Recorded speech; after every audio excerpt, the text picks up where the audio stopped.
कि किस तरह हमारे देश के बुनियादी उसूलों पर रोज रोज हमला हो रहा। हर तरफ से एक संदेह का माहौल, भय का माहौल बनाया जा रहा है। यह एक नैतिक लड़ाई है। इसमें जीत हासिल करने के लिए हमें अपने आप को भी दुरुस्त करना पड़ेगा। राजनीति से मेरा नाता निजी था। हमने ऐसे कानून बनाए जो जनता के अधिकारों पर आधारित थे। हमारे संवैधानिक मूल्यों पर हमला किया जा रहा है। इस देश के मूल्यों की रखवाली करना आपका मकसद है। उस परिवार का एक एक सदस्य इस देश की आजादी के लिए जेल जा चुका था। मैंने भारत की संस्कृति के बारे में सीखा, उन उसूलों के बारे में सीखा। मैं आखिरी बार आपको कांग्रेस अध्यक्ष के रूप में संबोधित कर रही हूँ।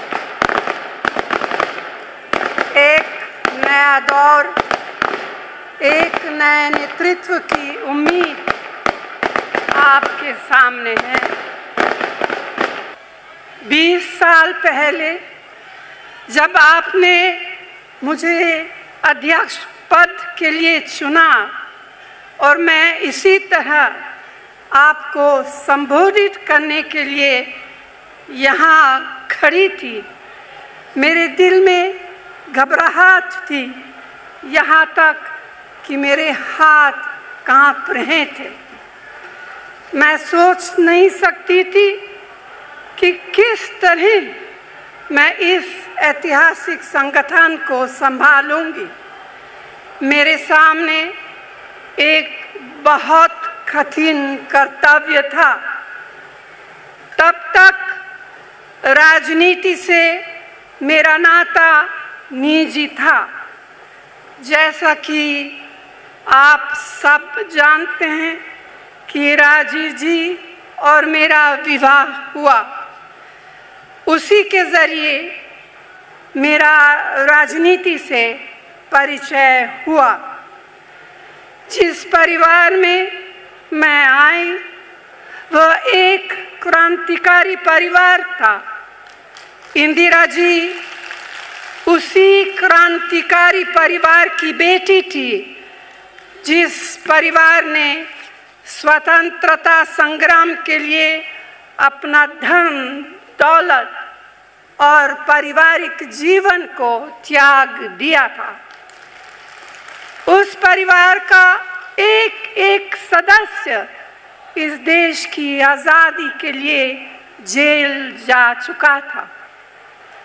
देश ही उनका मकसद था, देश ही उनका जीवन था। इंदिरा जी ने मुझे बेटी की तरह अपनाया।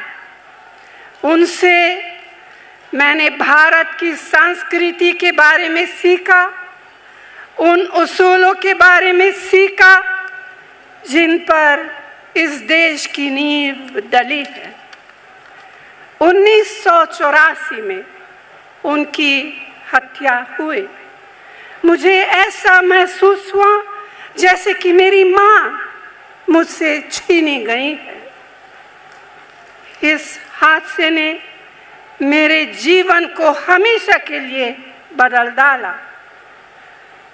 उन दिनों में मैं राजनीति को एक अलग नज़रिया से देखती थी।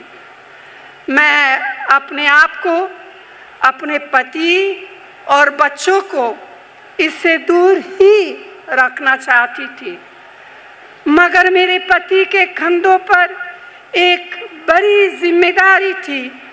उसे अपना कर्तव्य समझकर प्रधानमंत्री का पद स्वीकार कर दिया।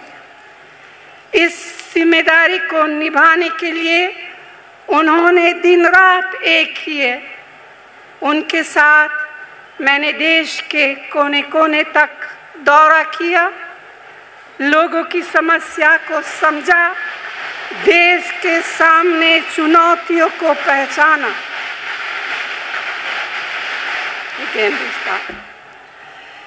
इंदिरा जी की हत्या के बाद 7 साल बीते थे कि मेरे पति की भी हत्या की गई।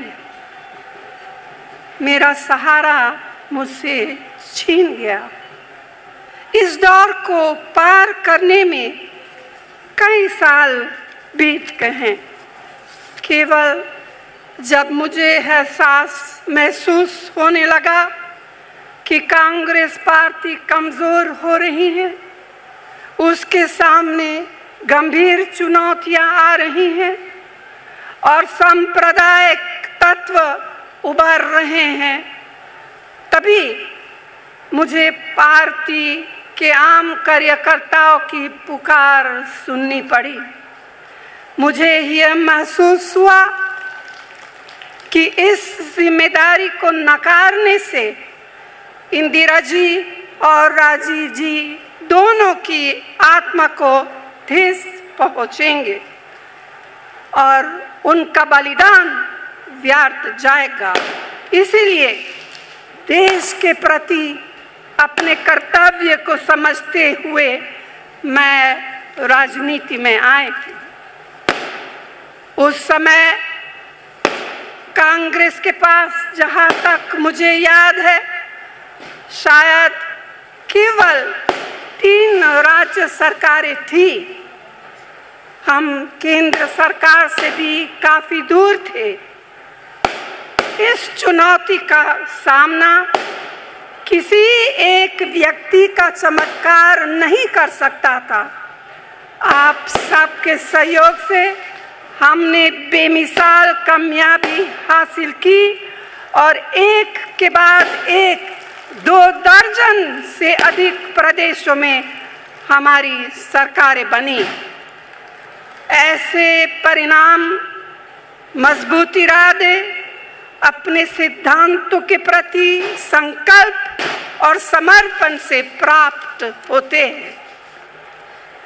आप सबके साथ मिलकर लाखों कांग्रेसजनों ने, समाज के उन सभी वर्गों ने जो हमारे सुख दुख के साथ साथी रहे हैं, हमारे प्रति विश्वास व्यक्त किया।